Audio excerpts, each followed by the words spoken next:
Hello जब्बाजों। तो कैसे हैं आप लोग? उम्मीद करता हूं आप सभी अच्छे होंगे। तो चलिए आज हम लोग इस सेशन में आपका जो एसएससी जीडी का एग्जाम हुआ था उसका जीके का क्वेश्चन को थोड़ा सा एनालिसिस करते हैं। और आने वाले जो आपका एग्जाम है एसएससी जीडी 2026 और इसके बाद, तो उसमें ये पीवाईक्यू आपके लिए काफ़ी महत्वपूर्ण हो सकता है। तो किस तरह से क्वेश्चन पूछा जाता है उसको हम लोग इसमें देखेंगे, ताकि अगर आप लोग जन एग्जाम दीजिएगा तो वहाँ पर आप लोगों को किसी तरह की कठिनाई नहीं हो और आप लोग इसी बेसिस पर अपना तैयारी को फोकस कीजिएगा। तो चलिए हम लोग जो है ये जो आपका एग्जाम हुआ था 1/3/2024 को पहला शिफ्ट में, इसका क्वेश्चन जो है 20 क्वेश्चन जो आप लोगों का जीके जीएस से पूछा था, करंट अफेयर से पूछा था, उस क्वेश्चन को एक एक करके देखते हैं।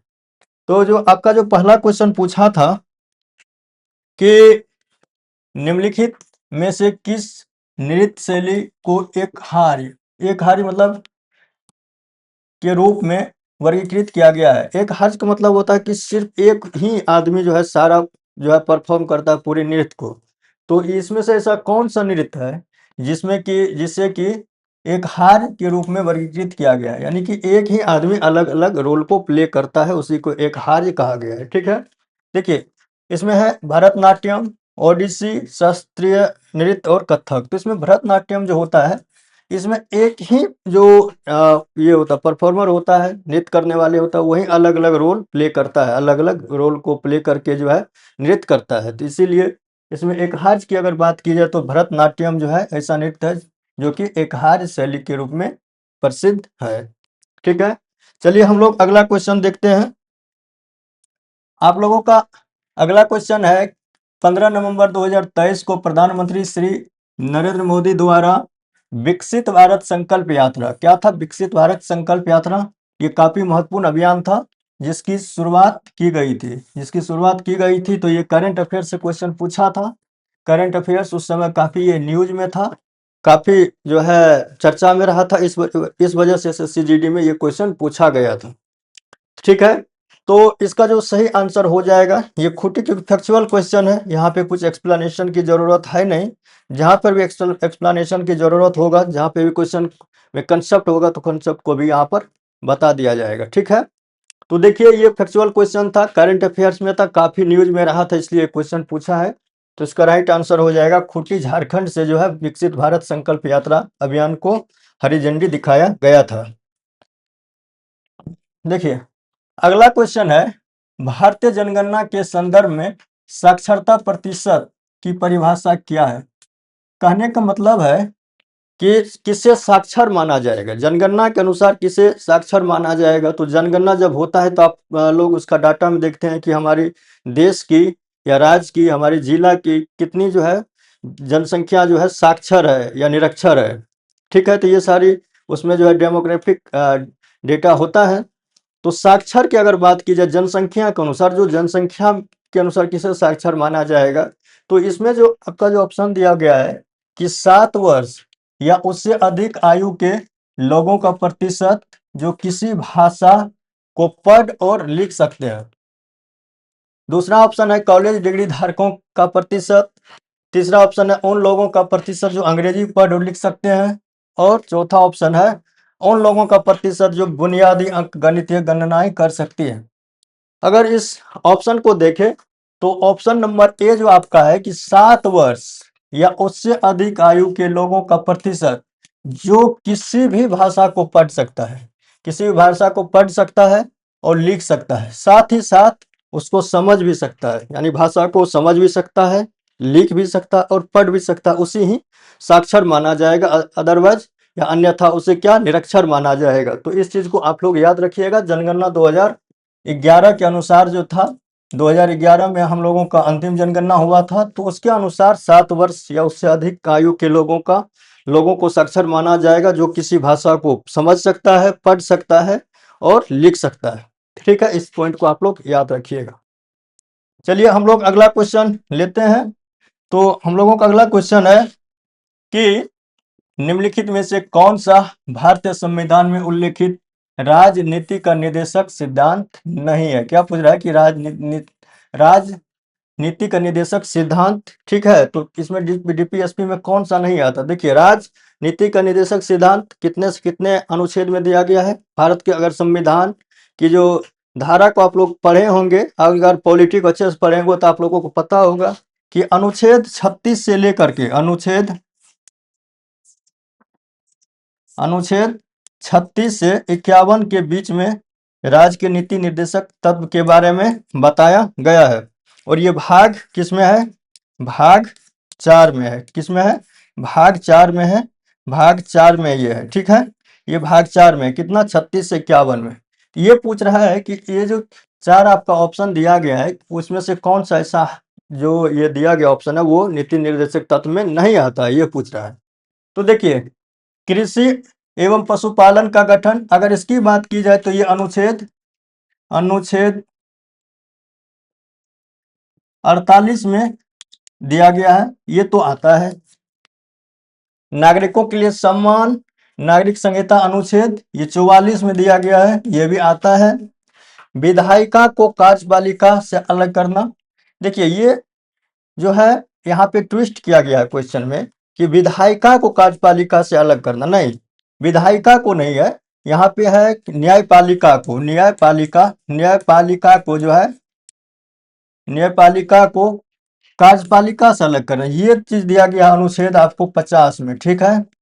और अंतर्राष्ट्रीय शांति और सुरक्षा को बढ़ावा देना, ये अनुच्छेद 51 में दिया गया है। तो इसमें से गलत कौन सा है? तो ऑप्शन नंबर 3, क्योंकि यहाँ पे विधायिका दिया गया, जबकि विधायिका को न्यायपालिका से अलग, विधायिका को कार्यपालिका से अलग करने का प्रावधान नहीं, बल्कि इस जो 50 जो आपका अनुच्छेद है, संविधान का अनुच्छेद 50, उसमें क्या कहा गया है कि न्यायपालिका को जो है कार्यपालिका से अलग किया जाए, इसकी जो है नीति निर्देशक तत्व में ये प्रावधान किया गया है। तो इसलिए ये आपका ऑप्शन नंबर 3 जो है ये क्या है? गलत है, ठीक। तो हम लोगों का अगला क्वेश्चन देखते हैं। हम लोगों का अगला क्वेश्चन है कि केंद्रीय मंत्री ने सितंबर 2022 सर्वाइकल कैंसर की रोकथाम के लिए भारत के पहले स्वदेशी रूप से विकसित टीके, इसका नाम है ये सर्वेक, की घोषणा की। तो कुछ इसमें केंद्रीय मंत्री डैश ने, यहाँ पे डैश हो जाएगा कि कौन सा केंद्रीय मंत्री ने ये 2022 में सर्वाइकल कैंसर की रोकथाम के लिए भारत के पहले स्वदेशी रूप से विकसित कार्बानेक सर्वेक, माफ कीजिएगा, सर्वेक की घोषणा की थी, ये टीके की। तो इसका जो सही आंसर वो हो जाएगा, क्योंकि ये करंट अफेयर्स में उस समय क्वेश्चन करंट अफेयर से पूछा था, तो इसमें ज़्यादा एक्सप्लेनेशन का जो है स्कोप नहीं है। तो डॉक्टर जितेंद्र सिंह के द्वारा इस टीके का जो है घोषणा किया गया था। और ये जो प्रोग्राम है, ये टीका जो है, ये भारत सरकार के जो साइंस एंड टेक्नोलॉजी मिनिस्ट्री है, उसके अंतर्गत जो department of science and biotechnology है, उसके तहत ये आता है, ठीक है। इसके द्वारा ये जो है विकसित किया गया है, और सीरम इंस्टीट्यूट पुणे के द्वारा जो है ना, उसी के कोलैबोरेशन में ये विकसित किया गया है। तो इसका सही आंसर हो जाएगा डॉक्टर जितेंद्र सिंह के द्वारा जो है इसकी घोषणा की गई थी।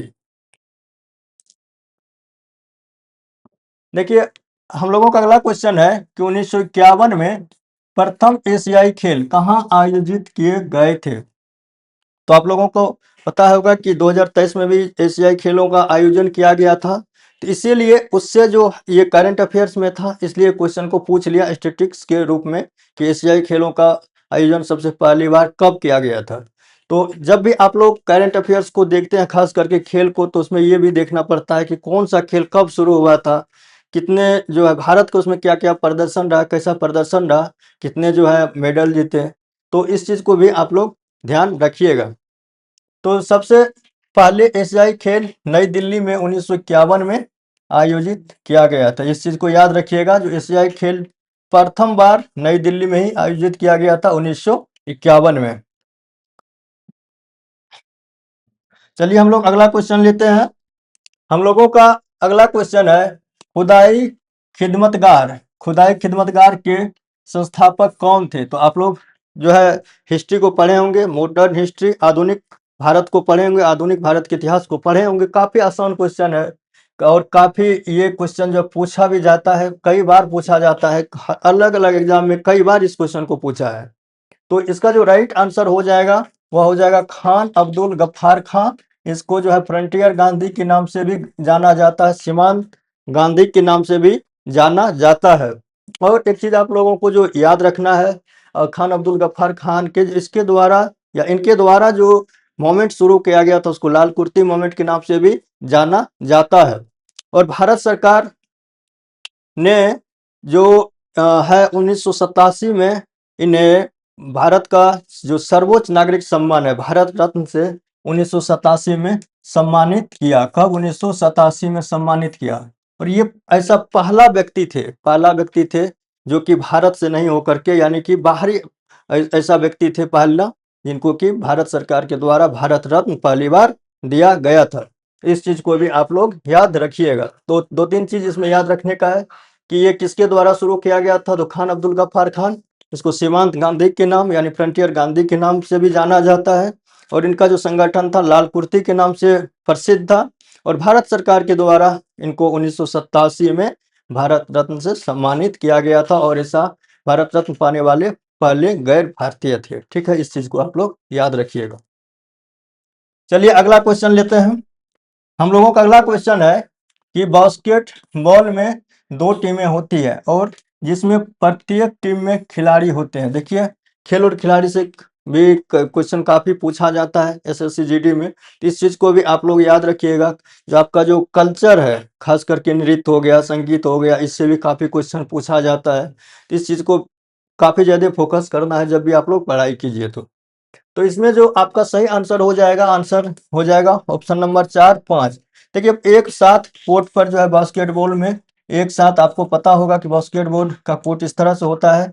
तो यहाँ पे वो इसका जो ये लगा रहता है और इधर भी ये लगा रहता है। यहाँ पे खिलाड़ी मूव करता है।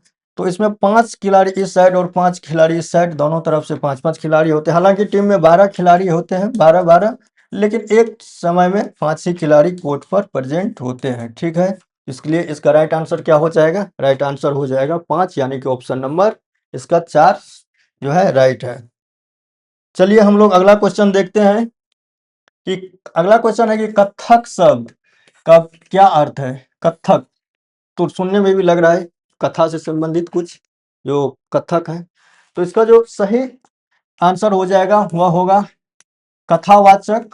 और ये कथावाचक से ही ये कथक चीज निकला है कि उस समय के जो संत होते थे वो कथा प्रवचन ये क्या करते थे, कथा क्या करते थे, और यहीं जाके एक नृत्य फॉर्म में क्या हुआ, बदल गया।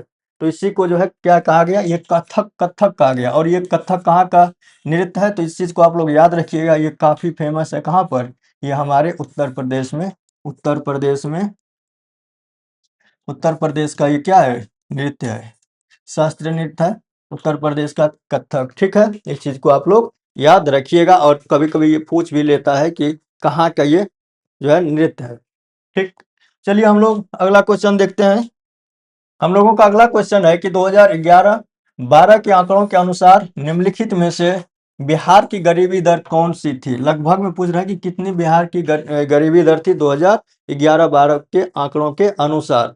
तो ये जो है फैक्चुअल क्वेश्चन है। हालांकि आप लोग अगर इकोनॉमी को पढ़े होंगे तो ये बार बार इस तरह की चीजें जो है आते रहता है, डाटा आते रहता है। खास करके जो बजट और जब बजट और इकोनॉमी सर्वे आता है तो उस समय में भी जो काफ़ी सारा फैक्चुअल डाटा आता है। वैसे नीति आयोग के द्वारा जो है मल्टी डायमेंशनल पॉवर्टी इंडेक्स भी जारी किया जाता है, तो उसमें भी इस तरह के डाटा को जो है दिखाया जाता है।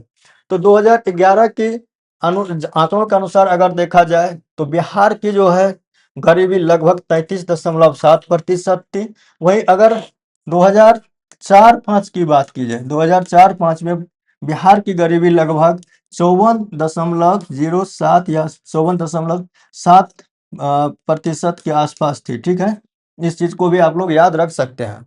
अगर 2011 में ओवरऑल देश की गरीबी की बात की जाए कि अगर पूरा इंडिया के लेवल पे, भारत के लेवल पे बात की जाए तो उस समय में देश की गरीबी जो था वो 21.9%, 21.9 यानी 21.9% जो है पूरे देश की गरीबी थी, लेकिन बिहार की गरीबी जो है 33.7, जो कि पूरे देश में सबसे अधिक उस समय में हुआ करता था।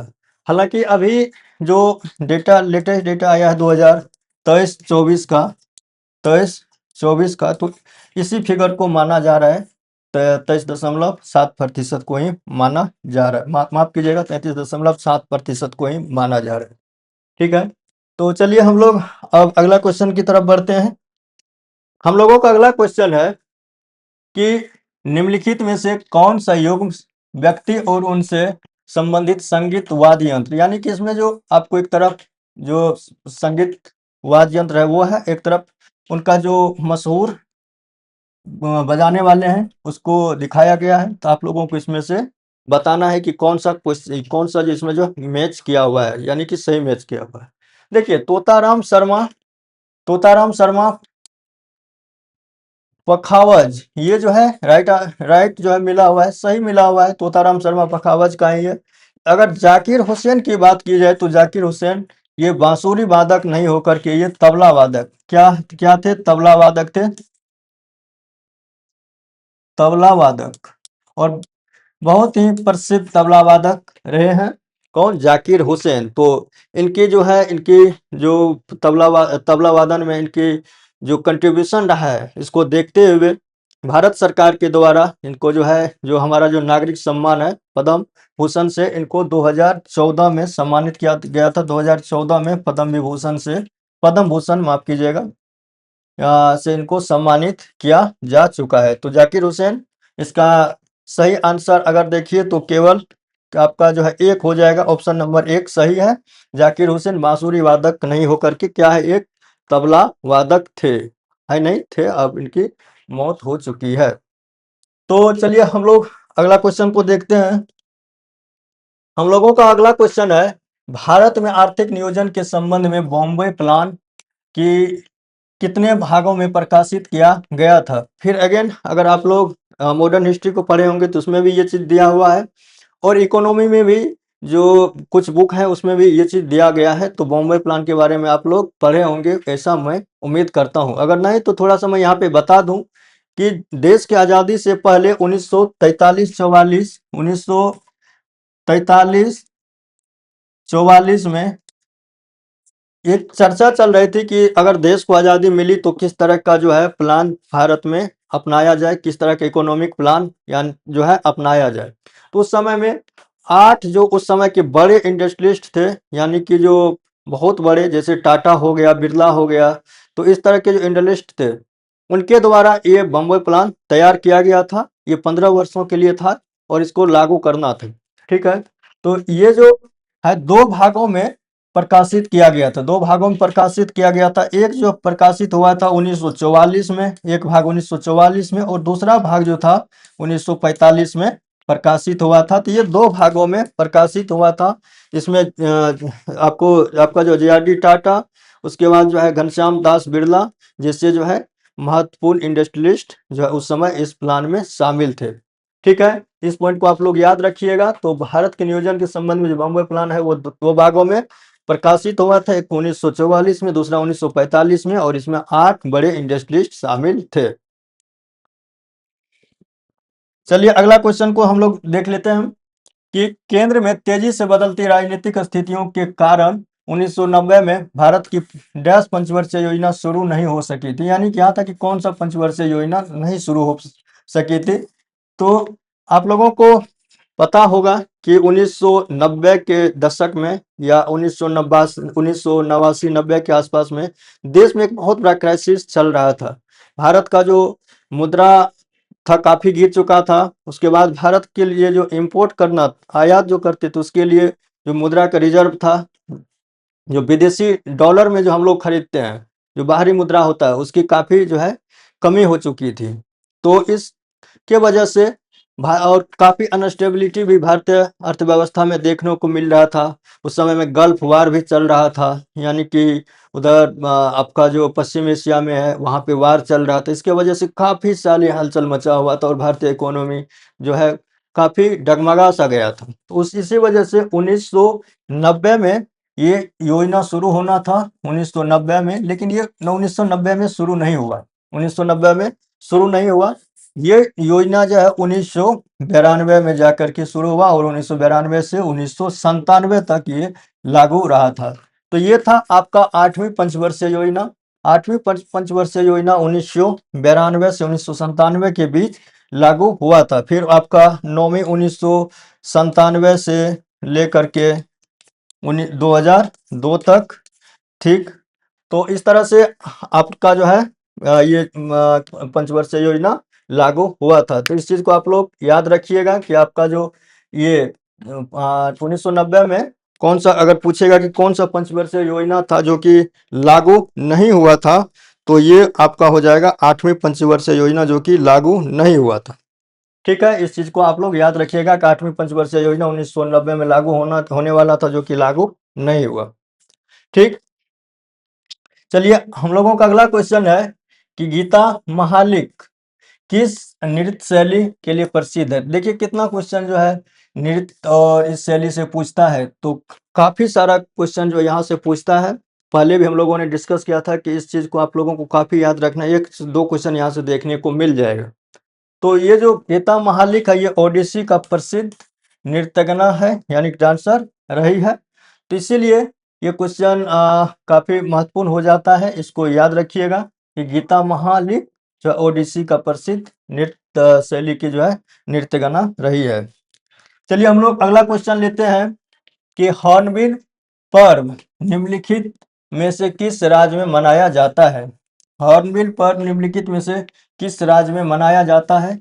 तो हॉर्नबिल पर्व जो है नागालैंड में मनाया जाता है।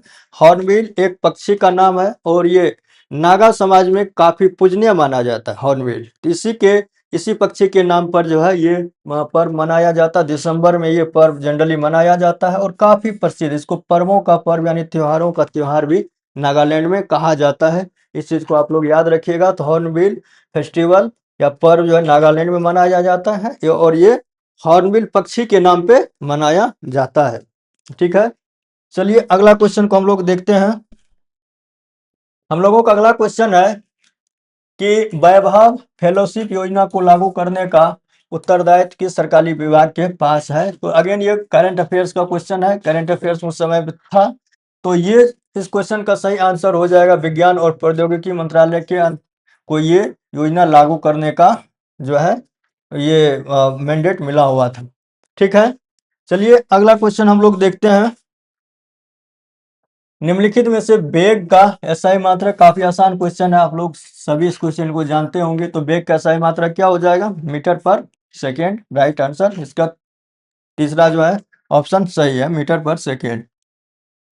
अब है कि भारतीय संविधान की निम्नलिखित में से किस अनुसूची में समवर्ती सूची दी गई है।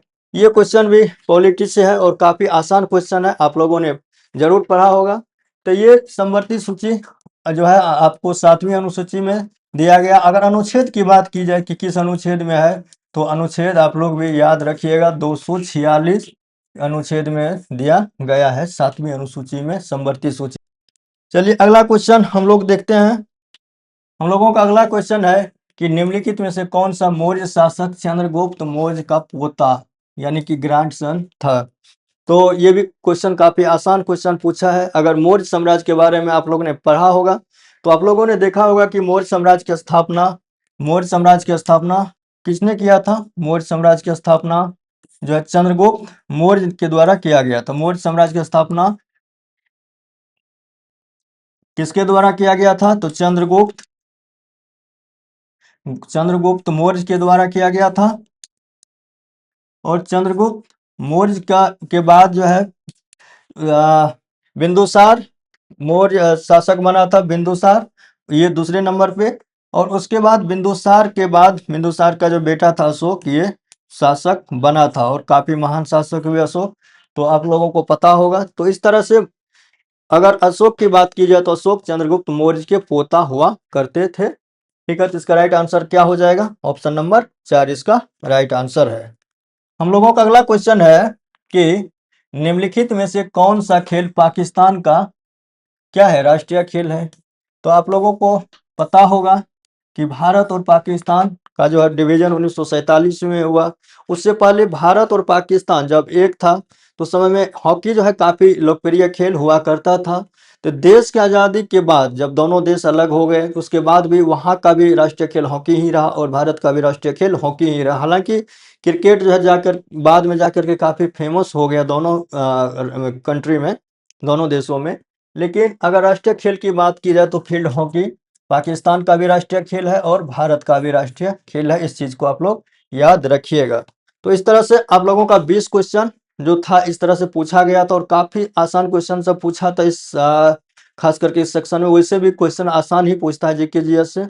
तो आप लोगों ने इस क्वेश्चन को देखा होगा और आगे जो आप लोगों का एग्जाम होगा तो उसमें इसी बेसिस पे क्वेश्चन पूछेगा। तो आप लोगों को इस तरह से तैयारी करके जाना है। हम लोग यहाँ पर सेट प्रैक्टिस भी करवाएंगे, तो इस चैनल पे बने रहिए। हम लोग जल्द है आप लोगों के लिए सेट प्रैक्टिस भी लेकर के आएंगे। आप लोगों का ऑनलाइन और ऑफलाइन टेस्ट दोनों अवेलेबल होगा। तो चलिए इस वीडियो को देखने के लिए आप सबों का बहुत बहुत धन्यवाद। मिलते हैं फिर किसी अगले वीडियो में। फिर उसके बाद हम लोग कुछ नया चीज़ को और देखने का प्रयास करेंगे। तो आप सबों का बहुत बहुत धन्यवाद।